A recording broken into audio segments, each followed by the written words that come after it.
আজকে বিশ্ব আদালত রোহিঙ্গাদের সপক্ষে রায় দিয়েছে।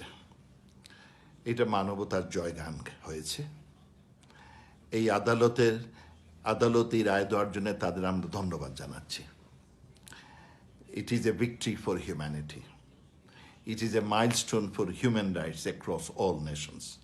এই রায়ের ফলে আগামীতে এই নির্যাতন, জেনোসাইড, এথনিক ক্লিনজিং এগুলো আগামীতে বন্ধ হবে বলে আমার বিশ্বাস। এই রায়ের ফলে মায়ানমারের উপর শুভবুদ্ধির উদয় হোক এই আশা করি, এবং এর ফলে মায়ানমার যা বারবার যা আমাদের অঙ্গীকার করেছে যে তারা তাদের লোকদের নিয়ে যাবে, এখন তারা তাদের লোকদের নিয়ে যাবে বলে আমার বিশ্বাস।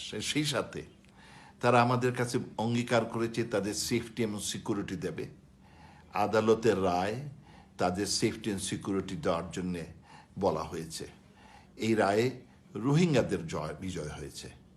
তারা এখন সেফটি অ্যান্ড সিকিউর অবস্থায় তাদের স্বদেশে প্রত্যাবর্তন করবে। এই রায় হচ্ছে ওআইসির ভিক্টরি, আপনার গাম্বিয়ার ভিক্টরি, বাংলাদেশের ভিক্টরি, এবং বিশেষ করে মাদার অব হিউম্যানিটির ভিক্টরি। জয় বাংলা।